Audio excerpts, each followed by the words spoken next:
you again, or to meet you if you're new. Welcome to my channel. And if you are new, please don't forget to subscribe down below. I post lots of fun pink girly content just like this almost every week. Now, for today's video, I am so excited about this one. This is something that I've been planning and thinking about doing for a little while now. I am going to be ranking every Barbie movie that I have ever watched. Now, I say just the ones that I've watched because I've personally watched about 17, and I think in total there's like 40 films at this point. Now, I know that doesn't sound like a lot, but it's because for the most part they used to do like 1 to maybe 2 films a year, but then like I think from like 2013 onwards they released like quite a few each year, and they're like the newer Barbie who's like a vlogger and she just plays herself. Like, that's not my Barbie. So I personally haven't watched any of like the brand new stuff, and I honestly don't intend to. And I did contemplate watching every single film and ranking all of them in this video, but Caitlin McKillop has actually already done a fabulous video on that. I'll link it below if you want to go and watch that. This is what gave me the inspiration to film my own ranking. But yeah, I just thought I'd stick today with the ones that I've already watched. I haven't done any kind of content like this on my channel before, so this is me just kind of testing the waters, you know, and seeing if this is the sort of thing you want to see from me, which hopefully it is, because I have a few more planned for the future. But for now, let's talk all things Barbie movies. I would just like to say that I am not going to include the live action Barbie film in my ranking, just because I feel like that's a separate sort of thing in itself, you know, it's not really related to like the animated Barbie series. And also I'm not going to include Barbie Life in the Dream House, because again, that's a series and it's just separate from like the whole proper BCU, Barbie Cinematic Universe, in case you don't know. So without further ado, we're going to go through all of the early 2000s up to around 2013 movies and see where I put them on my list. So let's begin. I already have a feeling this is going to be quite a long video, so you know, grab yourself a little hot chockey, little iced latte if you want, get comfortable and let's discuss. I have all of my notes written out here. It took me literally like all weekend to write these out and decide where I wanted to put these, and even last night I was talking to my sister and I had to rearrange a few because she didn't like where I put some of them. But of course, this is all my opinion. You can either agree or disagree, and please feel free to let me know in the comments what your favourite Barbie movie is as well. Obviously going to start at number 17, my least favourite. We'll talk about the plot for each film and then just my notes and why I've put it here. So coming in at number 17, being my personal least favourite of all the Barbie movies I've ever watched, is Barbie: A Fairy Secret. This came out in 2011, so you'll pretty much notice that the sort of later ones do rank a little bit lower just because I honestly am a early 2000s baby. So in this film, and please feel free to correct me if I'm wrong because I have only watched it once and I didn't rewatch it for this video, I've just kind of gone off what I remember from my head. So in this film, Barbie, Ken, Raquel, they all play themselves. It's in this like era now where Barbie is not a character. Ken, Barbie's boyfriend, gets kidnapped by a fairy queen who is under a spell from, I believe it's her royal advisor or someone in like the royal court, who doesn't like the queen fairy, who wants to be the queen herself and I think marry the man that the queen's set to marry. There's like a little bit of a love triangle there. So she's poisoning the queen and getting her to try and marry Ken, so that way she's distracted and forgets about her actual man. And Barbie and Raquel are then recruited by these two like fairy friends. I think they were always friends and they just hid the fact that they were fairies until it was necessary. And they all team up and they all try and work together to get Ken back. And I believe there's a part in the film, like for the most part, Barbie and Raquel, if you know them, like, you know, they're not friends and they're like bickering and stuff like that and it's not really working. And then I want to say they're trapped in some sort of cage where they have to prove that like they can work together or that they do actually like each other deep down, so then they can be freed. And then, you know, they end up being kind of good friends. They save Ken, save the queen. Bob's your uncle, Fanny's your aunt, happily ever after.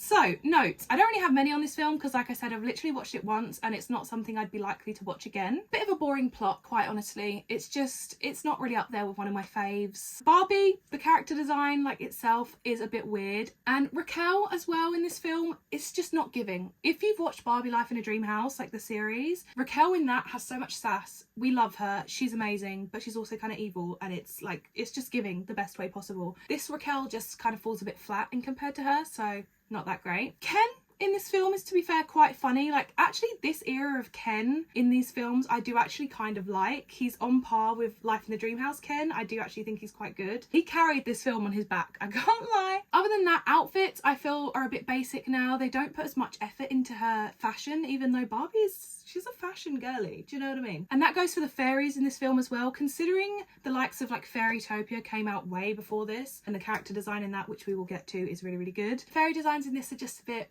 a bit tacky, a bit lackluster. Moving on, coming in at number 16, I have Barbie, a fashion fairy tale. This one came out in 2010, so again, a more recent one. I say that even though that was like 15 years ago, but you know what I mean? It's not old traditional Barbie. So Barbie is again playing herself in this film. She heads to Paris to go visit her aunt, who's closing up a huge fashion house that everyone used to love, and for some reason it's fallen off, and her aunt's gonna sell it, I think, to like a hot dog place, and it's gonna go basically because there's this competitor house that's like the evil woman, and she's, you know, just pumping out all these designs and just taking over. So Barbie heads over to help and discovers these like magical fairies that the fashion house has up in their loft that will add like glimmer and sparkle to any design that they actually approve of, and then like everyone wants those designs because they're just like elevated that much more by the shimmer and sparkle. I don't know, it's a bit of a weird plot, but you know what I mean? It is a Barbie film. Eventually the evil woman finds out about these, and she kidnaps the little fairies and forces them to, you know, sparkle her clothes, and she's like, why is her design selling again? I thought she was a bit of a sellout, that's why, you know. And then the fairies are like, well, no, we don't like your stuff, so we're not going to do it. Animals in this, there's like a few pets in that. They kind of rally together, get the fairies back. They put on like this whole fashion show to just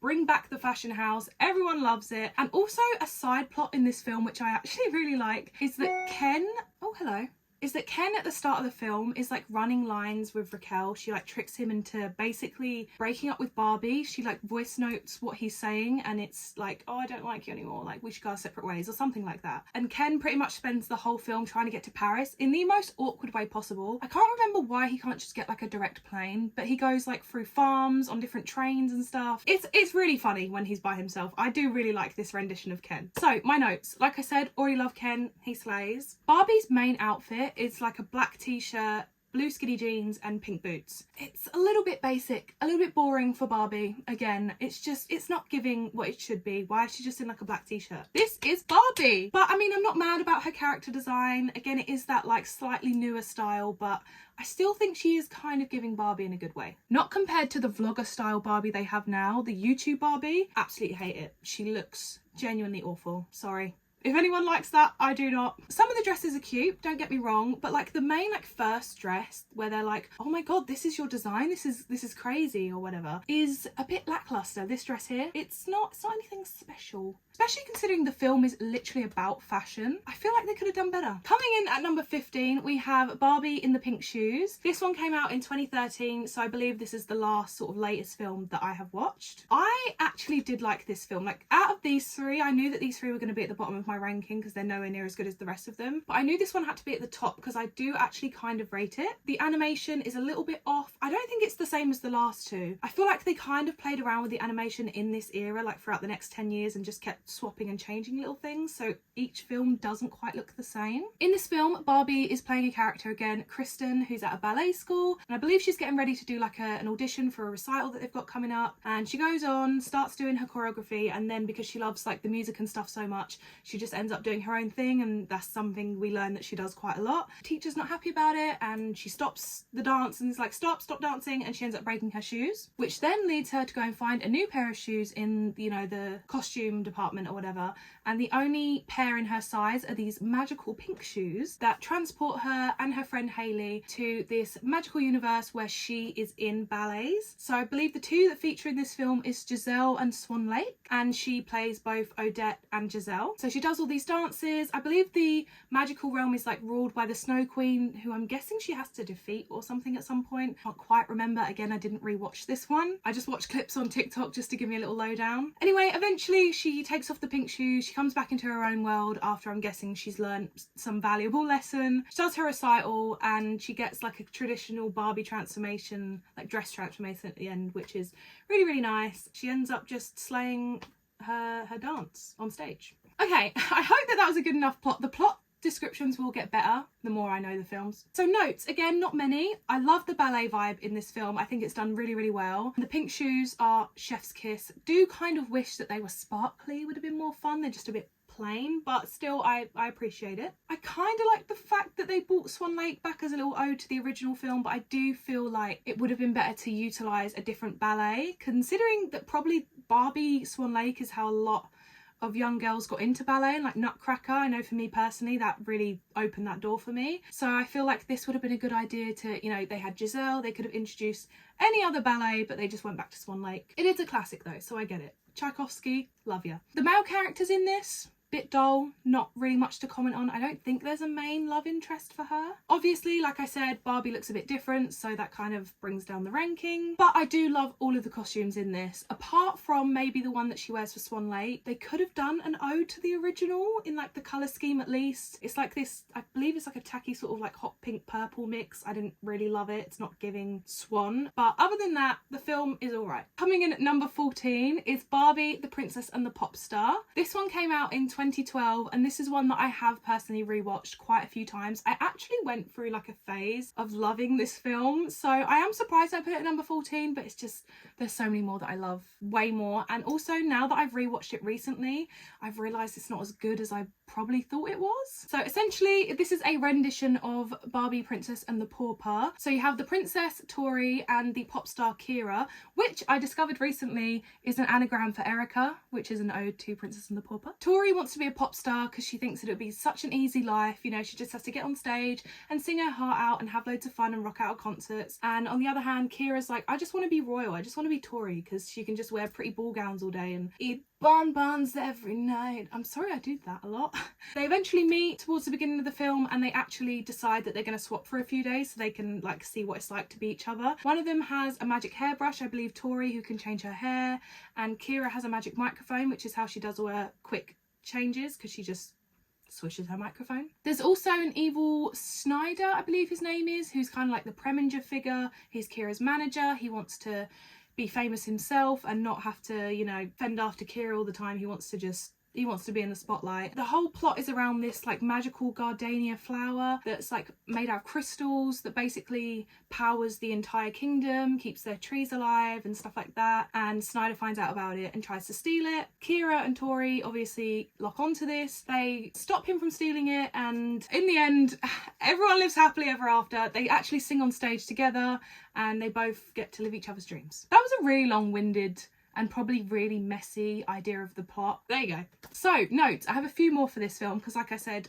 I do kind of like it. First of all, they have the flower, like crystal flower thing, which Tori says, I'm pretty sure, is to power the trees and like power the kingdom and like, you know, keep it going and keep it fruitful and whatever. But it's also very known in the film that the kingdom is in poverty, so that bit doesn't quite add up for me. Also, they literally take two of the gems to put on their necklaces, which they then use at the end of the film to replant the flower, because I think it like gets thrown away. I don't know. If they were so valuable, why would they just like, oh, should we make friendship necklaces out of them? Princesses Wanna Have Fun is a rendition in this film, and I actually think it's kind of a bop. A lot of people don't like it. I think it's kind of fun. I like singing that version. It's good and bad at the same time, especially coming from the perspective of Princess and the Pauper. It is a musical technically, like its, you know, original counterpart, but there's just not enough good original songs for it to really be considered a musical, I'd say. One of the new like original songs they have in it is Here I Am, which is Kira's like one of her main pop star songs.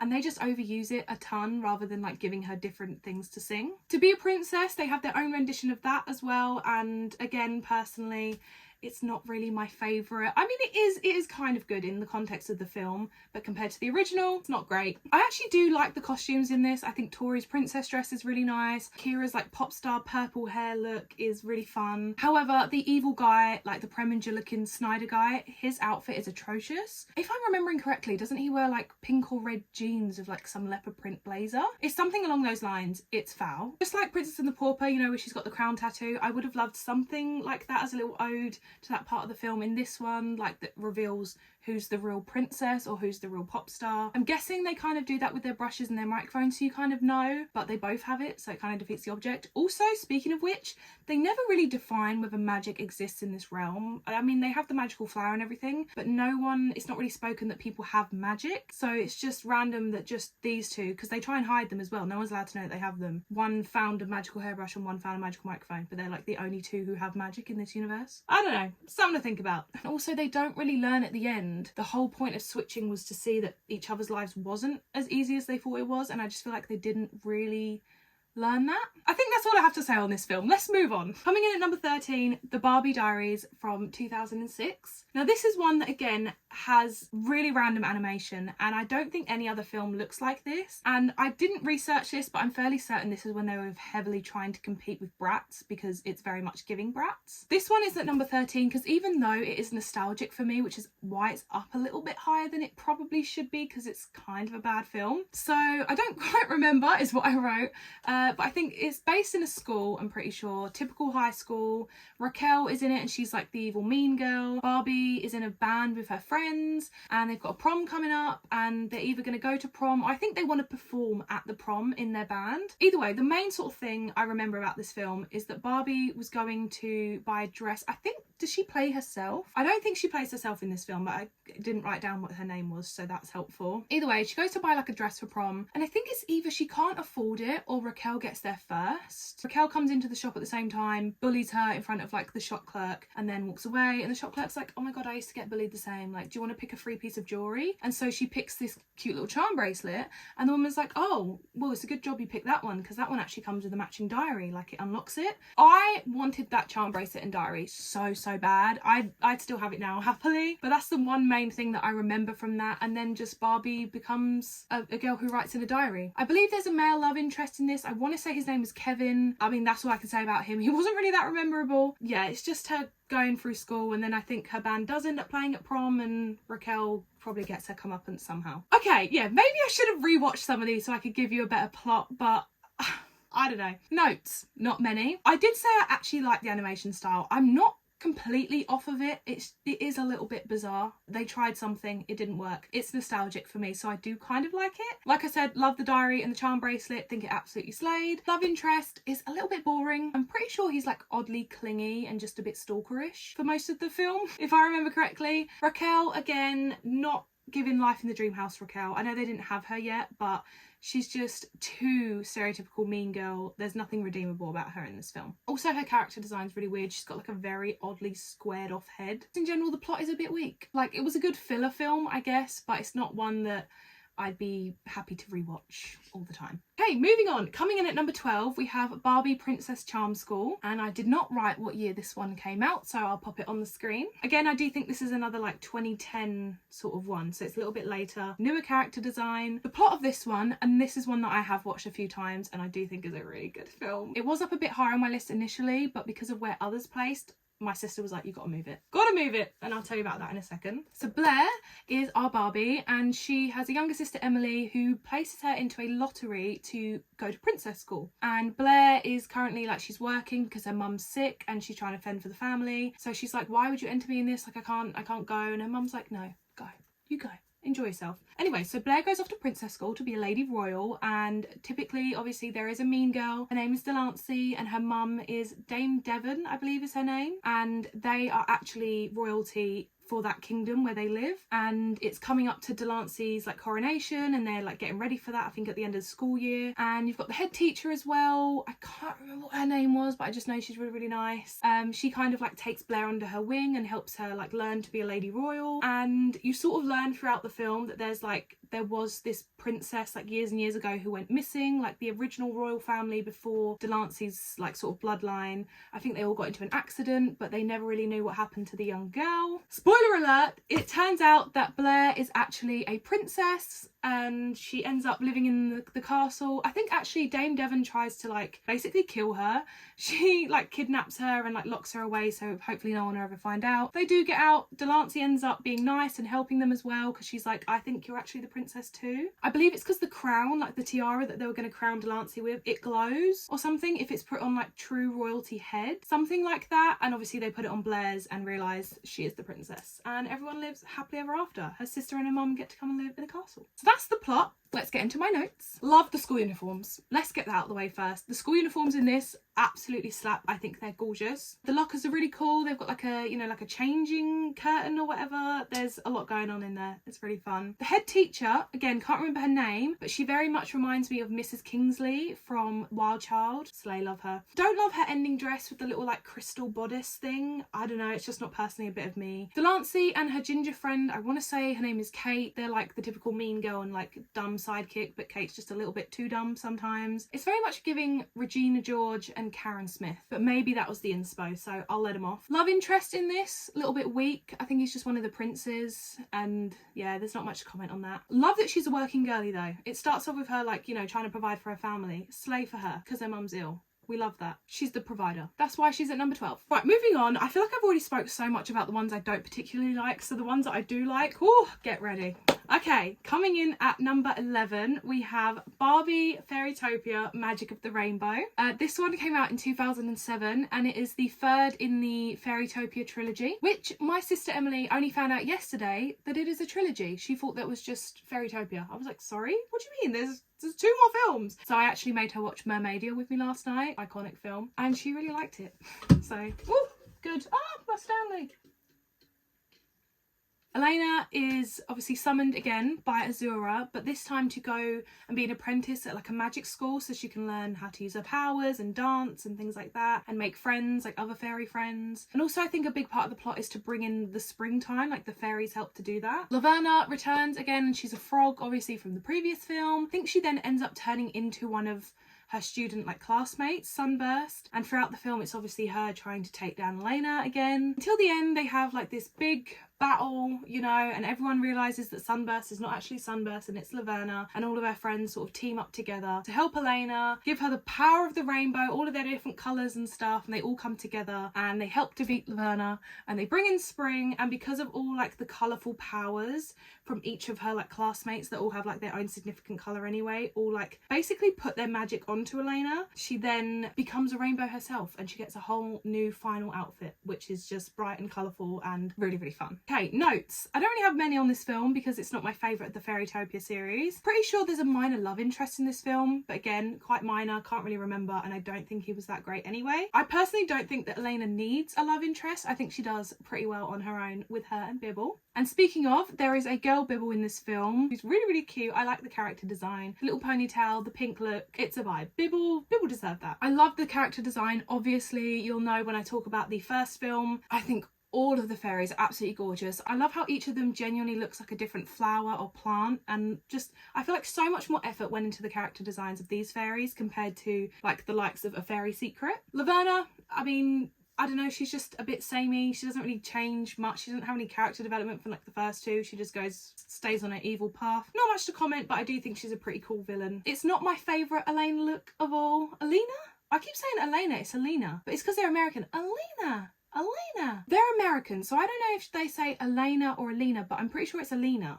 Yeah, Alina sounds right. I've been saying Elena. Sorry, apologies. Not my favourite Alina look of all, like the rainbow thing, but I will tell you a bit later on what my favourite look is. Now we are down to the top 10. So coming in at number 10 is Barbie as the Island Princess. This was released in 2007, so this is a slightly earlier one. Barbie has got the original Barbie design, bar a slight colouring difference. She pretty much is the OG classical Barbie style that I know and love. So, long story short, Rosella is her full name, is shipwrecked as a child on a mysterious island. Some animals find her, they pretty much raise her, or like she sort of like grows up alongside them, becomes their friends, and she's living on this island for pretty much I think till she's like 16 or 18 roughly, until a prince comes exploring on his ship to the island, discovers her, and is like, oh my god, you can like speak to animals and stuff, like you've never seen civilization. She's like, no, what is that? So he takes her back to his kingdom. She obviously gets to meet people and interact. Naturally the prince is starting to fall in love with her, even though he's betrothed to someone else, and his parents don't like the idea of her being around because again they think like he's going to end up wanting her, and they want him to marry a princess. Speaking of, the princess in question has like an evil aunt. She's our main antagonist in the film, who does get her own like evil song and everything.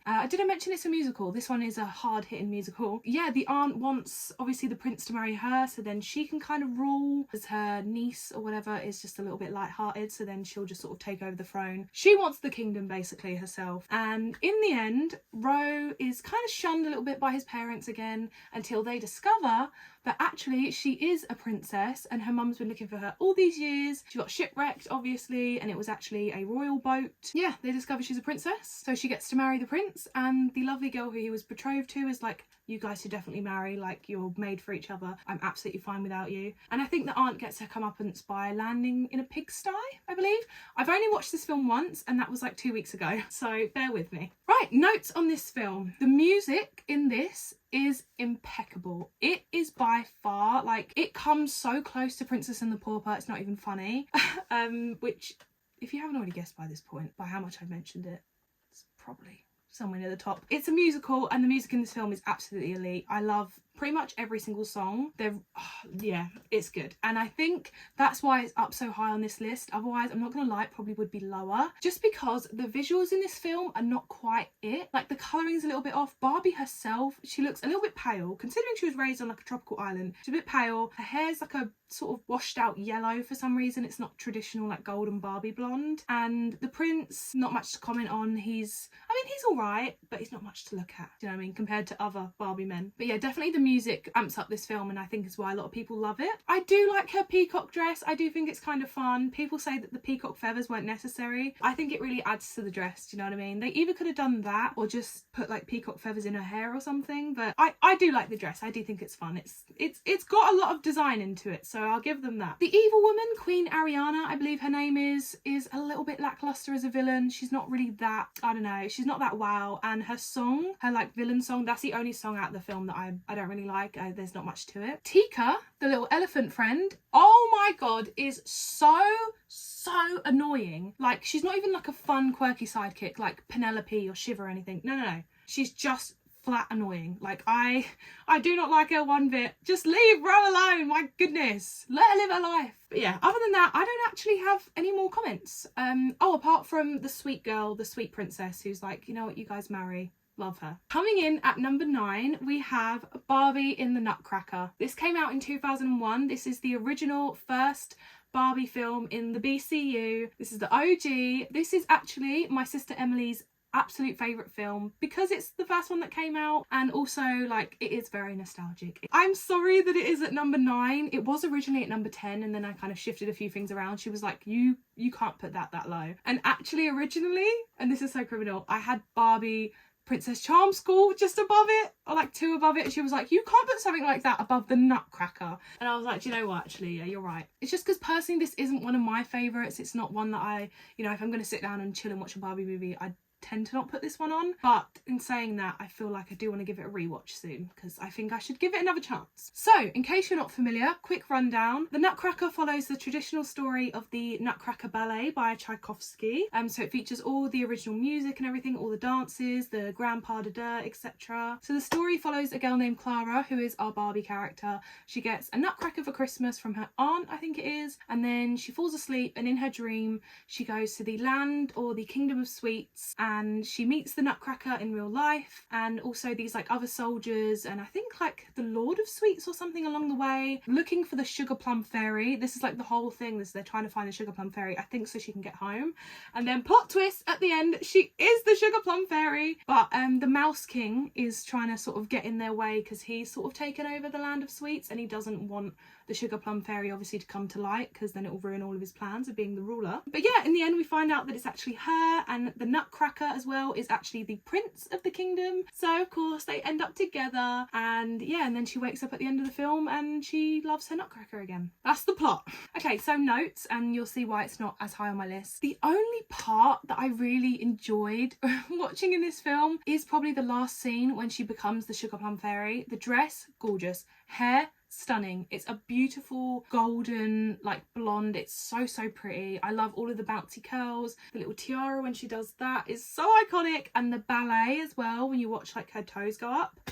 I absolutely love it. It's, yeah, the grand pas de deux at the end, it's slayed. It's So pretty. Like I said, that's the only bit that I really enjoy watching because it's all pink and Barbie and princessy. Like the rest of the film and like the Mouse King scenes and stuff, which is voiced by Tim Curry, which I think is really cool. I don't know, he just freaks me out a little bit. And that little like rat bat thing is just really weird. I did say the story was a bit boring. I shouldn't say that because it's a classic, okay? It's a classic ballet. I won't say that it's boring. It's just not as upbeat and fun as I would like it to be. The music, like I said, is Tchaikovsky, of course. It's the classic ballet, so I do very much enjoy that. And when I hear it, I am instantly transported back to like childhood, like it's very nostalgic. And I do remember thinking as well, her younger brother, that gingerbread man or whatever he's eating at the beginning of the film looked really yummy. Oh, last thing actually I do want to say is that the prince is hot as both human and Nutcracker. Just had to throw that in there because it's true. And yeah, that's number 9. Okay, moving on. Coming in at number 8 is Barbie and the Diamond Castle. This was released in 2008, so another earlier rendition. Okay, pause because I just thought something else about the Nutcracker. I'm pretty sure that's the one that starts in a ballet studio, and I do love that, so I'll give it that as well. I love it when they start with Barbie telling a story, and Barbie and the Diamond Castle starts with, I mean, it's not kind of the same because she's not telling like a baby Barbie, like a Kelly, but it does still start with kind of a normal Barbie, like a modern Barbie, telling a story. And the story is that 2 girls are staying in a cottage together. They're friends, they sell flowers and everything. They find these 2 like heart-shaped gems in like the river by their house, and then they turn them into friendship necklaces. And then there's a huge storm and all their flowers and everything are wrecked, and they're like, right, we're broke, literally what we're gonna eat, we've got nothing to sell. And I think they're out for like a walk or something, and they see a homeless woman and they give her some food or something, and she's like, oh, like in return pick something from my pile. And so they pick like this little mirror that actually has a woman in it who sings. When she sings, an evil woman, Lydia, will be able to find her. It's like a beacon or something, her singing voice. Because the Diamond Castle itself was home to, I believe it's 3 magicians.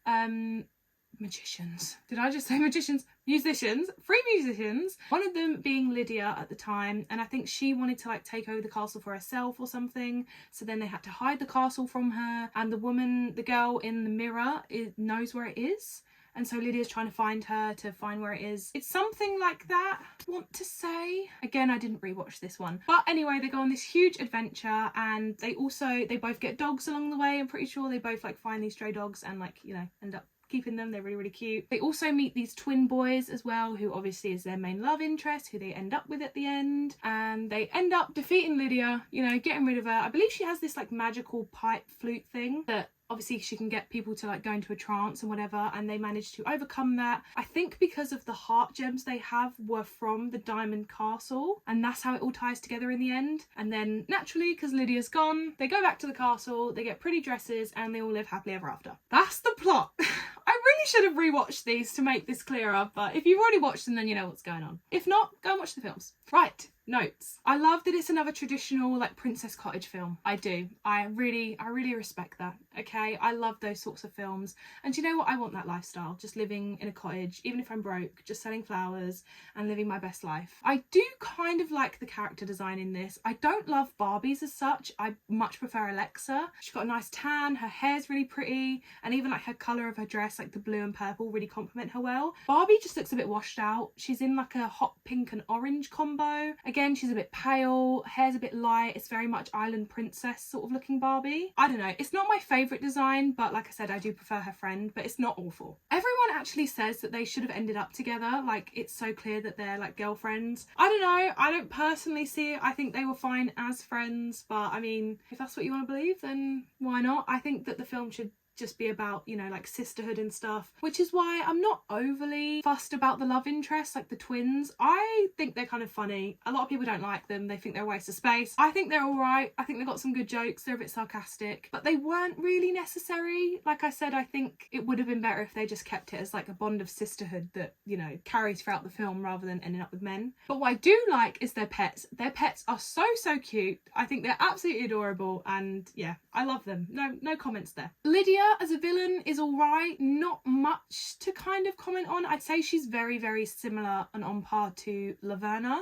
She might be voiced by the same person actually. That kind of does ring a bell. I'd say she's all right as a villain. She's not the worst.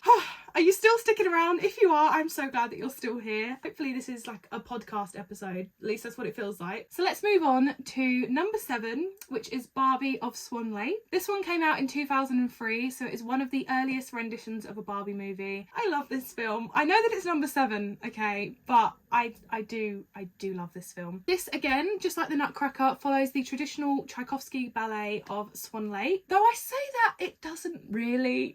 It's a very loose, very loose story of Swan Lake, because I'm pretty sure in the real Swan Lake ballet there is no unicorns, no magic elves, no magic crystal, no fairies, no like evil hawk bird man. Like I don't think there's literally half of what's in the Barbie film in Swan Lake. So honestly, this is why I haven't been fussed about going to see Swan Lake as a ballet, because Barbie did it so well. Do you know what I mean? And there's no swan that tries to kill herself in Barbie. So either way, let me just quickly run you through it. Okay, so we've got Odette. She's our Barbie character. She starts off in a bakery. She's like a baker's daughter, and then she gets whisked away by following this unicorn into the enchanted forest. But the unicorn, Lila, she gets like, I think she gets some rope or something stuck around her neck. Odette sees this. She finds this random crystal sitting in a tree or in like, oh, it's in a rock or something, and it's got like a point. So she pulls it out and cuts the rope and sets Lila free. And then everyone else in the forest, the little elves and stuff, all come around and like, oh my god, did she just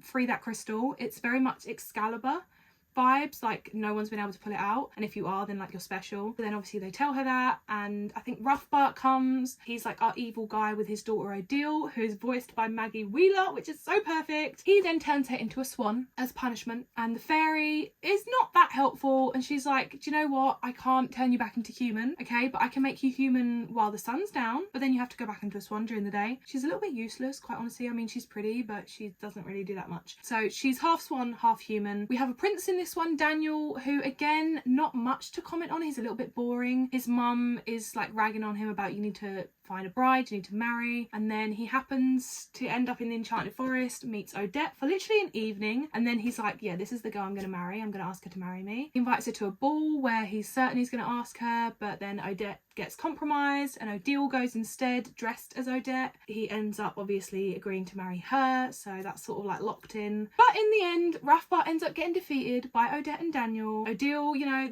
they bugger off, and Odette and Daniel get to live happily ever after, and I'm pretty sure she doesn't have to be a swan anymore, right? I think it wears off.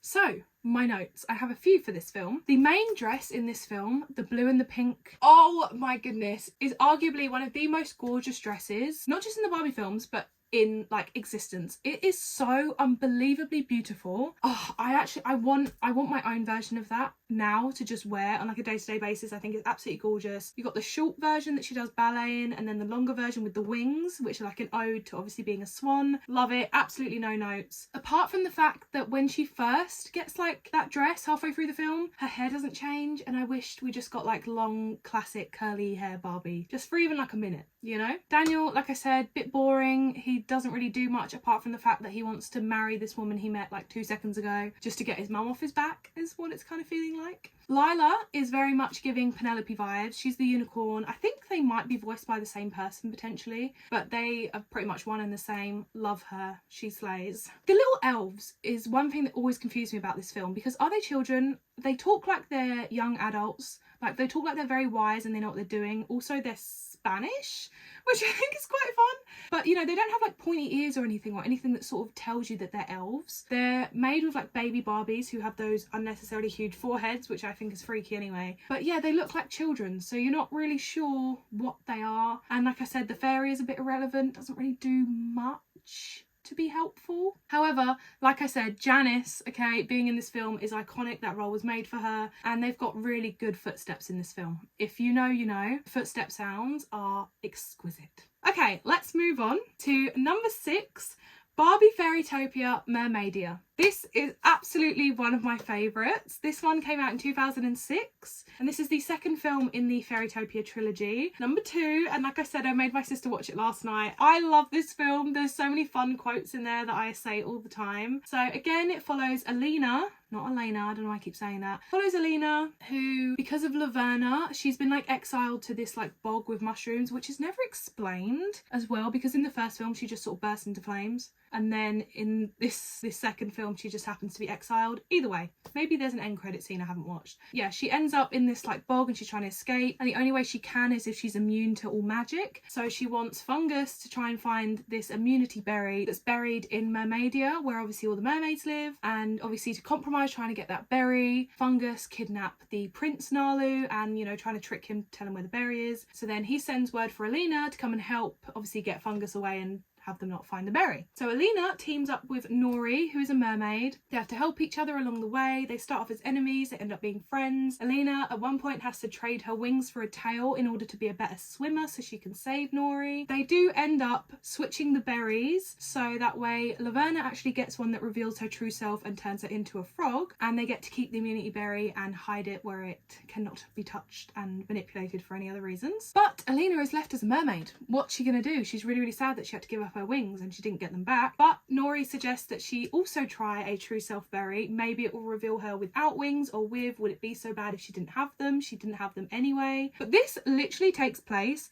the day she gets her wings. I'm pretty sure she has them for like 5 minutes. But yeah, she eats the berry and who knew, her wings come back. Even, I was going to say better than ever. Personally, I don't agree, but she gets these gorgeous like hot pink fluttery wings and a new dress design. Love it. So my notes. Respectfully, Nori is either, and I have heard people say this, she's either like bisexual or a lesbian, which I do kind of see. She's got that little vibe to her. I would not be mad if that was the case. She's definitely crushing on Alina and trying to hide it. So I do personally think that Nalu should have ended up with Alina, because it was kind of hinted at in the first film and like everyone knows it as well. So I don't know, maybe that, or again Alina to just stay by herself anyway, because she don't need no man. She's good. She's got Bibble. Bibble is so much better in this film as well. He's got so much more to say. He's absolutely hilarious. He's iconic. No notes on Bibble. I wrote down, open my shell. But of course. Maximus, Fungus Maximus, absolutely iconic as well. I think he's hilarious. Wish we saw her with her hair in a different style for this film. I know the bun is like, I'm guessing it's her go-to, do you know what I mean? I get it. But I would have liked to have seen like a pretty braid or something when she turned into a mermaid, or some sort of hair down situation. Like her hair doesn't change with every transformation she has. It always stays the same, and it's just something that's always bugged me ever since I was younger, okay? Mattel, do something about it. Love the scene where Bibble tries all the berries. Iconic scene. It's absolutely hilarious, and Everly found it really, really funny last night too, which I'm so glad that she did. Delicious. Bibble? Well, hello, Berry. Don't you look lovely today? Colouring in this film is absolute perfection. With all the Fairytopia films, the colouring is always just absolutely on par. Like, it's the right amount of saturation where it's not overly tacky, but it's not too dull that you're like, where everyone just looks washed out, like Wicked. It looks so good. I absolutely love it. I'm not mad particularly about her mermaid design. I like the idea of it, but the really harsh hot pinky purple colour is not Alina. It should have just stayed baby pink. That's her colour. I don't like that too much. The animation isn't exactly identical to the first one. Like, again, Alina's colouring's a little bit off. She's a bit paler, her hair's a bit more yellow. Bibble looks slightly different, but it's not completely noticeable that it, you know, takes me out of the film. So I do like this film. Hi, editing Cherrie popping in here, hence why I look completely different to what you've just seen. I just wanted to quickly hop in and say that honestly, I think I could have done with swapping the last two. I should have maybe put Swan Lake above Mermaidia. I love Mermaidia, and it is one that I frequently rewatch because I think it's so funny, but for nostalgic reasons and because it's like a classic Barbie and I love the costumes and everything way better, maybe Swan Lake definitely should have gone as number 6 and Mermaidia as number 7. Like I said, I reserve the right to change my mind, so I think on further reflection, I think I'd probably swap them. So in my official ranking, I think I'm going to put Swan Lake as number 6 and Mermaidia as number 7. You know, my notes still stand. Now we are in my top 5 and what I count as my absolute favourite Barbie films that I will rewatch 1,000 times over and never get bored. Which, to be fair, Mermaidia does fall into that, but you know, I feel like top 5's a good chunk. So, coming in at number 5 is Barbie as Rapunzel. This came out in 2002, the year I was born, so I do feel a slight special connection to this one. This is my sister Amy's favourite film. It's very nostalgic. As soon as I hear Constant as the Stars Above, like the initial like score, it transforms me back. This film is absolutely gorgeous. It's a beautiful film. Like, the colours are utilised very, very well in this film. I absolutely love it. The first 3 films, Nutcracker, Rapunzel and Swan Lake, and Princess and the Pauper, I believe, they sort of followed stories that already existed. And then from there on, they kind of just did their own thing. And I actually liked when they did this. So I know, maybe they should bring it back. You know, go back to your bread and butter. It follows the traditional story of Rapunzel. I want to say quite loosely, honestly, and I'll explain why in a second. So we've got a girl with long blonde hair who's been kidnapped. She's a princess, as we know, and she got kidnapped by Mother Gothel, who, you know, for whatever reason, that reasons always change in different renditions. In this one, it's because her father, the king, didn't love Gothel, and she thought that he would, and because he didn't, she's like, fine, I'll just steal your baby then, and I'll use her as a maid, and obviously keeps her locked up in a tower. Towards the end of the film, actually, I think about halfway through, it then becomes that she's stuck in a tower that she can't get out of. And there's dragons in this one, and her friends are a dragon and a rabbit, Hobie and Penelope. And slowly throughout the film, she discovers parts about her past she didn't know. She finds a hairbrush that her parents actually left for her when she was 1, I think. And overnight it turns into a magical paintbrush, which she uses to paint on the wall the village that she happened to visit one day when she got to sneak out, and she can actually walk through the wall and go to the village, which is really, really cool. And she later uses that same paintbrush, because she met a prince while she was away, to design herself a nice pretty ball gown for the ball that she was invited to. Absolute slay. But obviously, naturally, Gothel finds out about this. She breaks her paintbrushes, she chops off her hair as well, and uses it to manipulate Daniel into thinking it's her, and leads him into this maze to try and kill him, I'm guessing. Not successful. In the end, Gothel is found out, she is defeated, and we find out that actually these two kingdoms have been feuding for years because the one who lost his daughter thought that the other one took her, and obviously they've been battling and God knows what. So now that's been reconciled. Rapunzel's back. She can marry the Prince Stefan. All is well and happy. They live happily ever after. They do actually get married at the end of this film. Notes, because I have quite a few with this film. I have a few grapes with this film, actually. The only thing that makes this story of Rapunzel is the fact that that's her name. She has got long blonde hair, I guess, and Gothel, really, and at some point she's in a tower and she paints. Other than that, it's its own thing, if I'm being honest. The only time they do the Rapunzel, let down your hair, like the iconic Rapunzel thing, is in a dream. Like, Stefan never actually goes to the tower and like sees where she lives or anything and saves her. She kind of saves herself, which, don't get me wrong, slay, but it's just what I'd add it in there. The baby Barbies in this, again, I will always have a little gripe with them. I do think they're a little bit freaky. It's just because they've always got unnecessarily big foreheads for whatever reason. I believe they're Stefan's little sisters, but he also has a little brother. And the only way we find this out, I think, is hilarious, because he goes, Stefan? And he turns around and goes, yeah? He goes, nothing. I'm just glad you're my brother. And he just runs away. That's how you find out he's got a little brother. They could have literally told us any other way. Like, we would have probably picked up on it. But they were like, we need to make it clear that he's got a little brother as well. This is how we're going to do it. I just think it's really funny. You're telling me Stefan didn't see her just magically appear the second time he sees her? You know, she didn't walk from either side. He just turned around and he's like, there you are. You didn't see her magically appear? All right, I believe you. I do like her pink dress, like her pink maiden dress. Don't get me wrong, you know, she's Barbie, pink is her colour. But because we're in Rapunzel, I understand that they were sort of saving the purple for the main dress at the end. But we don't get to see her in it for very long, so I would have liked a hint of purple throughout her, like, traditional dress that she wears through most of the film. Also, my only gripe, I know it's a Barbie film, right? Why, when her hair is chopped off, do the plaits stay intact on her head and on, like, the cut-offs? There's still plaits there. How did she do that? I don't know. Penelope's dad, hear me out. Hear me out on this one, okay? He's hot. He's really hot. Penelope as well, I absolutely love her. She's so funny. She's one of my favourite Barbie sidekicks, like, ever. She's absolutely harmless. She slays. Love the opening scene with, like, the paint and, like, when it goes through the stationery. I always found that so satisfying as a kid. I still love watching it now. The essential Otto thing, like the otter. What on earth is that about? Why does he make noises like that? It's so weird. It's not necessary. I don't understand. Give him to me. Allow me, mistress.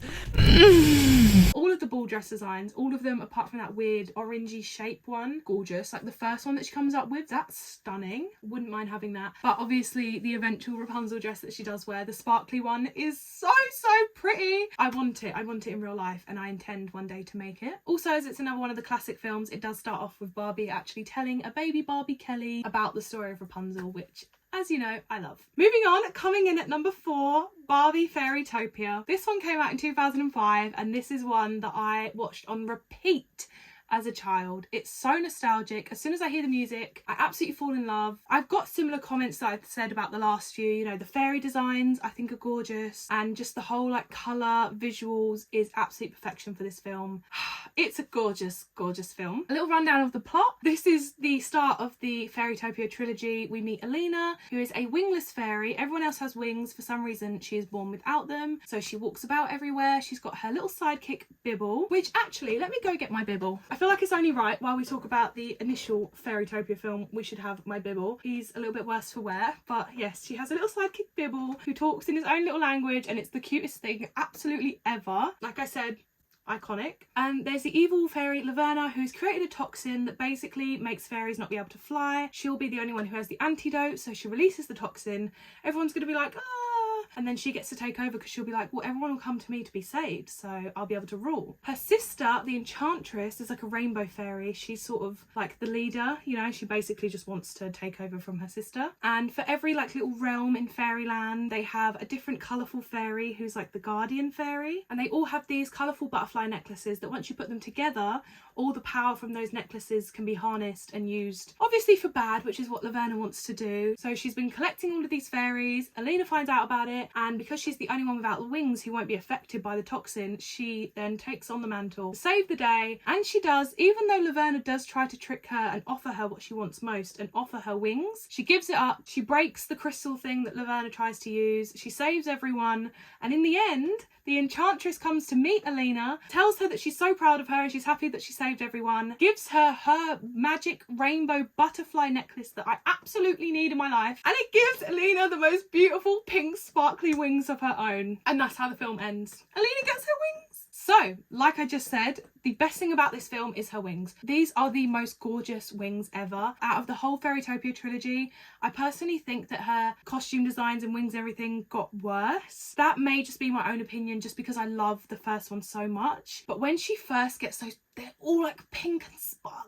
Oh my god, I've never been more jealous in my life. Like, that's one thing I know I'll never have, and I will cry about that to myself at least once a day, okay? I want those wings. I also really want to live in a peony, because she does. I think it's so adorable. Who wouldn't want to live in like a cute little flower that sings you to sleep? Her hair, I have mentioned this before, bugged me a little bit. She got the transformation at the end with new wings. Her hair did not change. We only see her with her hair down once for about 2 seconds in the whole film, but she is marketed everywhere with her hair down. The DVD cover, she had her hair down. All the Barbie dolls, she has her hair down. She's always got a bun, that stupid bun. I mean, don't get me wrong, it's cute. They could have added a bit more to it, like a few twists and plaits and stuff to make it a bit more fairy-y. When she has it down for like 2 seconds when she's brushing it in Peony, is so gorgeous. And I wish, like, I remember watching it as a kid and being like, oh, you better cherish these 2 seconds because her hair's about to go in that bun again. I just want to see her hair down a little bit more, okay? Can we quit it with the bun, please? Laverna, I've said this before, I think she's kind of an iconic villain. I do actually really like her. I like her design, like the purple and green, and those like things she has going around her hands are really, really cool. The overall vibe of the film is very whimsical. It feels magical. Like, you feel like everything's glittering and sparkling around you when you're watching it. Like, it's absolute perfection. And like I said before, no love interest in the film, and I think that's really refreshing for a Barbie film. I think it's the first one out of all of these, like out of the few that got released before this, that she doesn't end up with anyone, and I don't think she needed to, because she saved everyone all by herself. Hey, let's move on to number 3. Now, honestly, ranking the top 3 was so hard, and even now I'm like, do I need to change these? But I do feel like I'm fairly comfortable with my choice. So coming in at number 3 is Barbie in the 12 Dancing Princesses. This was released in 2006. This to me is like one of the last films that has like the traditional classical Barbie look to it. Again, is why I absolutely love it. Quick rundown of the plot. I believe this also is based on the original story, like original story about the 12 Dancing Princesses, if that's a thing. I want to say it is. It's basically Nanny McPhee. It's very much giving Nanny McPhee vibes. So you have the king who's lost his wife, and he's got these 12 children, these 12 daughters, who are obviously all princesses, but they don't really act like it. They're a bit more cavalier and a bit more fun and whatever, which has never been a problem before, but now like they're not getting invited to balls and stuff, and he thinks, oh, maybe they do need a mother figure, so he calls in their aunt, who is absolutely horrible, and makes them, like, they all have these different coloured dresses, which is so fun. She makes them all wear grey. She takes away all their fun sports and stuff, makes them clean, and the whole thing obviously about the film is that they love to dance. She's like, no more dancing until you figure out how to be proper princesses. They get new shoes pretty much every other day because they just wear them through so quickly. Ballet shoes, which are so pretty. We'll talk about them in a sec. There is a love interest in this film. Our main Barbie is Genevieve. She's our stereotypical Barbie, and she gets with Derek in the end, who's actually their shoemaker. He is cute. The main plot of this film is that there's a magical land the girls can go to from a little portal in their room, where they can dance there for 3 nights in a row and then never return again. So that's the whole 12 Dancing Princesses element. And obviously they go there to escape their aunt. She's a really horrible woman, and she's actually been poisoning the king because she wants to rule herself. And then it's never really explained what she was going to end up doing with the girls. Maybe she'd keep them on as servants or something. But obviously in the end that doesn't end up happening. The girls figure out what she's doing. They manage to stop her. She's then sent off and exiled with her, like, I think he's her royal advisor or something, and the king is all better, he's saved, the girls are happy, and Genevieve and Derek end up getting married. Yay. So I pretty much already went through some of my notes I already put down. Derek is fine AF. He's gorgeous. He's a really good one. I really like him. And I love his Indian talking bird as well. That is so iconic, so much fun. He's really funny. Genevieve's dress is gorgeous. All of their dresses, like, I like how they're all slightly different shapes so you can sort of tell where they fall in the age group. And obviously we can't talk about this film without talking about the dancing shoes. In particular, Genevieve's are stunning. I want a pair myself. I plan on buying some. I know where I can get them. I mean, all the other girls are so pretty, but obviously Genevieve's are the prettiest because Derek loves her. The king in this is also hot. Okay, daddy, let's not lie. The little blonde hair, blue eye thing is really, really working. He's so, so pretty. The ballet in this as well is so, so satisfying to watch. I'm pretty sure with most of these like ballet films, they actually use like motion sensor and got like proper ballerinas to dance out the dances, and then they just made them into Barbies. Do you know what I mean? Either way, you can search up that sort of thing and find out how they did it. It's really, really cool. The dancing in this film is so, so nice to watch. Again, it does have a few nice footstep sounds in it as well, which really scratches an itch in my brain. The whole film, like I said, very much radiates Nanny McPhee vibes. Like, you've got the dad who's lost the mum, loads of kids that he's got to manage. He then thinks, oh, maybe they need, you know, like a mother figure. And then the aunt who's wearing like navy blue with grey hair comes in. You know, it's very, very similar. Very similar indeed. Only the king doesn't end up with someone, Genevieve does. But still. Naturally, I obviously hate the grey dresses that I think it's Rowena makes them wear. They're ugly. Let them have their colours. They weren't messing with anyone. And also the birthday song that they sing, I request that my sisters always sing it to me on my birthday, and I always sing it on theirs. I think it's a lovely song.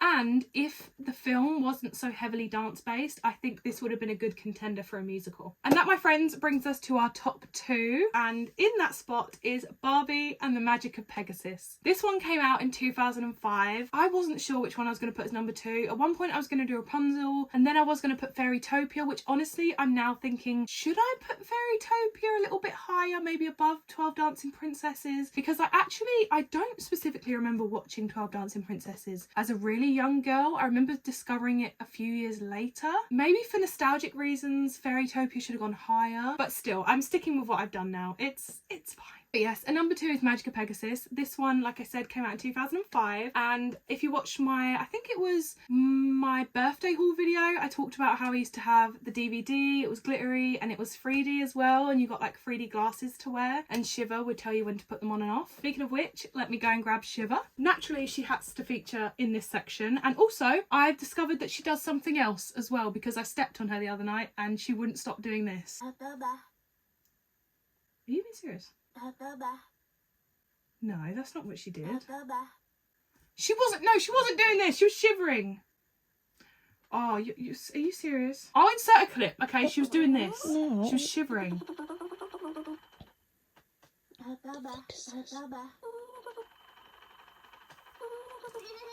She won't stop. She was shivering.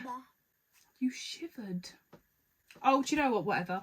Anyway, Shiva obviously is in this film. We absolutely love her. So, quick rundown of the plot. We have Princess Arnica, who is our Barbie character, who loves to ice skate and loves to actually sneak out of the castle. She's a princess to ice skate because her parents don't really like it that she does. But we don't find out till later why her parents are so anxious of her leaving the castle. And it's because they actually had another daughter a few years before who ended up getting turned into a magical horse and running away. So they're just scared that the same thing is going to happen again, but they never actually say this to her. So she's out ice skating at the start of the film. They find out, they confiscate her skates, and that's actually where she meets Shiva at the very start start, and she decides to keep her and call her Shiver because she's a cold polar bear, which is very rare to find, apparently. Naturally, because they tell her she can't go ice skating, she's like, well, I'm going to go anyway. And she sneaks out in the evening, and it's actually her birthday. She grabs her ice skates and she goes to a little ice skating party in the middle of the town where everyone else is. And there we meet Wenlock, who is our evil guy, who is the reason that her sister Brietta got turned into a magic Pegasus, a flying horse, a few years before, comes to ask Arnica if she will marry him, and actually she says no because he looks absolutely vile. And her parents come out and is like, go away, we don't need you to come here again. And he's like, do I need to remind you what happened to your last daughter? And she's like, sorry, other daughter? I didn't know I had a sister. Then Brietta swoops in, picks up Arnica on her back, flies away, saves the day. Wenlock has turned her parents and everyone in the town to stone and gives Arnica 3 days to agree to marry him, otherwise they'll stay like that forever. And Arnica is convinced she can build a wand of light which will be powerful enough hopefully to stop Wenlock, and she uses the help of her sister and Shiver to help find all these things, and also the help of Aiden as well that she meets along the way. And she goes on this huge adventure to try and get these 3 things to build this magic wand, which in the end she does. She defeats Wenlock and she ends up marrying obviously Aiden, and her sister also gets turned back into a human, reunited with her parents, and yeah, it's all a lot of fun. I hope that was a good explanation. So my notes: absolutely chef's kiss this film. The colouring, everything, like the purple ice skating vibe is absolutely stunning. I love it. I do genuinely. I think this film is so beautiful. Aiden is chef's kiss. Now I would like to do a separate video where I rank all of the Barbie men, so I don't want to go into too much detail about why I love him so much, but he's fit, okay? For a Barbie animated character, he is so fit, and I love his like sarcastic vibe. He is the Flynn Rider of the Barbie universe. You can't disagree with me on that. The footsteps and like the overall sound effects in this film again are so nice when they're like running up the stairs and stuff, or when she's ice skating. Oh, even when he's like, I think at one point he's like pitching the fire to like build the wand of light, just all of the crackling sounds are so good. I don't know who's on the sound effects team at Barbie, but they need a raise. Shiver is absolutely adorable, of course, makes the cutest little noises, and even though she does kind of get him into a little bit of trouble, she's not like, it's like not in an annoying way, you know? Barkle barkle. She does it in a cute way. I love all of Arnica's outfits, especially even like the one at the beginning, like the jeans and the jacket, which for a princess in like a Barbie film, like you'd never catch like Princess Annalise, for example, wearing something like that. But for Arnica, it works and it slays, and I have recreated that outfit many times. Also, her hair in the film is something that I tried to recreate. If you're a kid and you love Barbie films, I know for a fact you tried doing that little extra ponytail at the bottom and wondered why it never stayed in. Well, for Barbies it does, for real humans it doesn't, and it's sad we can't have our hair like that because it just doesn't stay. But I love her hair. Like I said, I love all of her outfits, especially obviously the transformation at the end is one of the most gorgeous Barbie transformations. When she's raised like with the magic wand, she gets her hair and like the purple dress. It's so pretty. I watched it the other day with my sisters. I absolutely love this film. I love the ice skating aspect as well. I love the enemies to lovers aspect of Aiden and Arnica. Their chemistry is absolutely off the charts for a Barbie film. While we're talking about hot people as well, I said Aiden's hot. Aiden's dad is also really hot. He's a silver fox, what can I say? And I also love like the Cloud Kingdom and like the little baby Barbies in this one. They don't have super big foreheads, they don't look as freaky, and the Cloud Queen is also rather beautiful. Yeah, I could go on about this film for absolutely ages. It's one of my favourites. We watched it back to back as children and I still love it now. You can see how beaming I am about it. It's just such a good film. Vibes. Absolutely. It made me love ice skating. I like that there's not much hints of pink in this film and it's more purple based for a Barbie film. It's more purpley than Rapunzel, and Rapunzel is literally like purple's her colour. I don't know, either way. The vibes are there. This is a very strong Barbie film. If you haven't watched it, this is your sign to now. And finally, if you're still here, which I'm so glad you are, we have reached number 1. My absolute favourite Barbie movie of all time, nothing will ever top it, is, in case you haven't already guessed, Barbie as the Princess and the Pauper from 2004. This film, my goodness, is... I actually watched it while I was getting ready to film this video, is how much I love this film. It's absolute perfection. Genuinely, all of my notes, I don't think there's anything wrong with this film. So, quick rundown of the plot. Actually, let me get the right characters. Naturally, I have some characters. I have a Princess Seraphina that Amy got me for Valentine's Day. She's a little bit worse for wear and could do with a brush, I'll be honest. But I believe she also makes some noises. Let me show you. I love being friends with you. my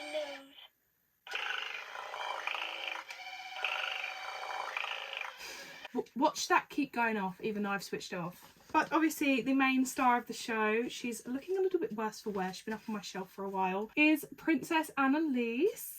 She is obviously my favourite. She's the pink girly Barbie. And if you've been around for a while, okay, if you've watched my TikTok, you've watched my Instagram, or you've just heard me speak in general, you'll know that this is pretty much what I'm trying to emulate in my everyday life, okay? I'm always trying to be a Princess Annalise. Everything about her aesthetic and her vibe is just pink girly pop vibes in the best way possible. Okay, so quick rundown of the film in case you're not aware, which if you're not, if you've been living under a rock, go and watch that film right now. Go and watch and come back so we can discuss. So you have two main Barbies in this film and they're actually voiced by Kelly Sheridan, who is my Barbie. She voices both of them, which I actually just realised I was watching the credits at the end of the film. She doesn't sing the songs. Does Kelly not do the singing? I think she just does the voice. I feel cheated. So there's two Barbie characters in this film. You have Princess Annalise and Erica. Princess, obviously, and you have the Pauper, so the, you know, the Povo girl.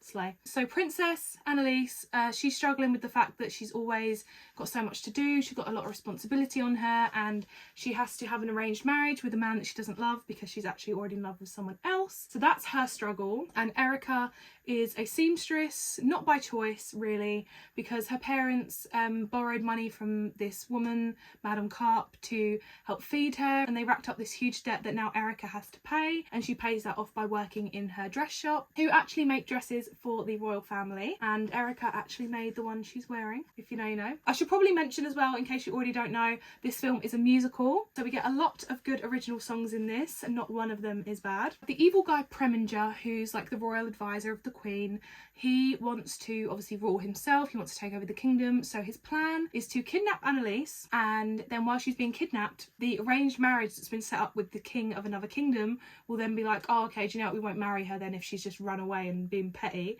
That'll go away. He'll come back and be like, well, do you know what, you could always marry me, because he's been stealing from the mines. The kingdom thinks they've gone broke. The Queen's like, how are we going to fend for our people? Turns out Preminger's been greedy and taken all the gold that they had, and he'll be like, look, I've got all this money, why don't you marry me instead? And that's what he thinks is going to happen. It doesn't happen, okay, because he kidnaps Annalise. But little does he know that the girlies met earlier on in the film, and Julian saw them and was like, wow, you're uncanny. And that's where we get the most gorgeous song ever, A Girl Like You. I just have to take a second for that song, it's so good. So he basically hires Erica to play Annalise for a little while so no one suspects a thing. Preminger's like, hang on a minute, I literally just kidnapped you, I have you held captive somewhere, what is going on? And there's this whole plot of trying to figure out what's going on, who's got Annalise, is she still alive, blah blah blah. And in the end we find out that she is still alive. Preminger again tries to kill her and Julian, the love of her life, her tutor. And meanwhile Dominic has been falling in love with Erica, who is pretending to be Annalise, and she's been falling in love with him. Like, everything about this film's so good. And yeah, in the end Annalise gets saved. They come and they get rid of Preminger with the help of Julian, Erica, Dominic. They all get rid of him. All of the truth is revealed and they end up having a double wedding, which is just so good. So let's go through my notes in this film because they're pretty much all positive and I have a lot of things to say. First up, like I said, it's a musical. The musical aspect of this film is astounding. Not one song in this film is bad. Not one song will I not listen to, will I skip.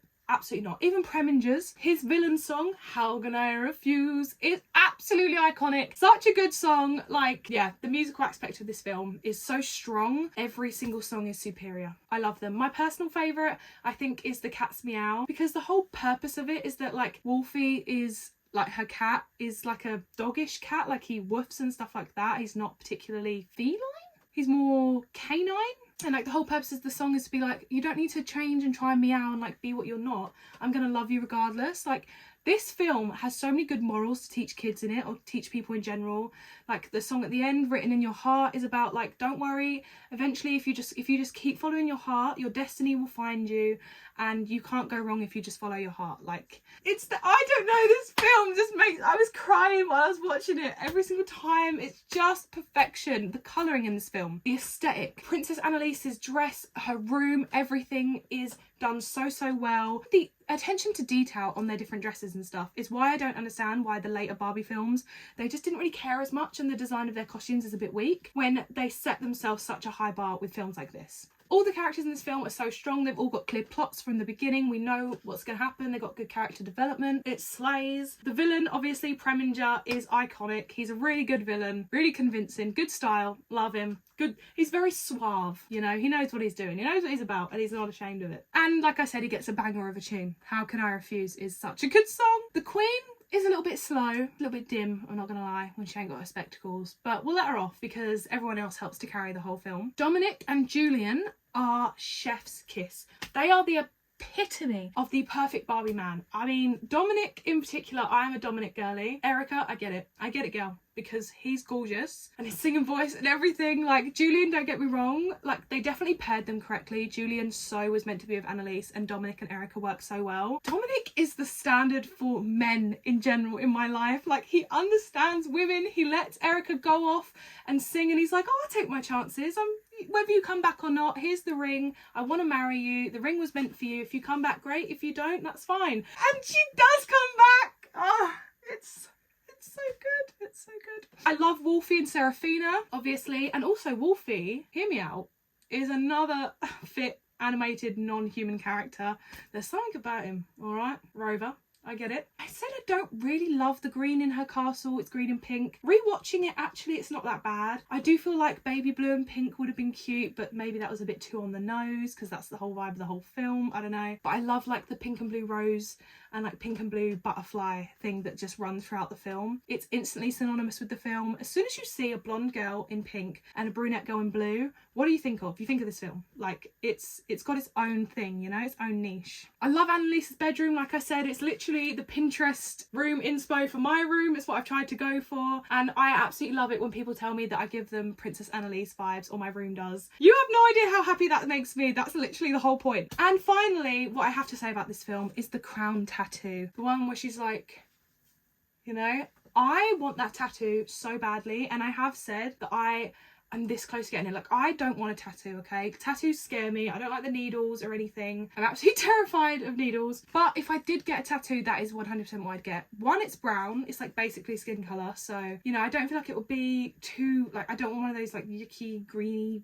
blacky tattoos. I don't like that. But the brown would be okay, and I could, you know, tell people it's a birthmark. I obviously would reveal it to people like this.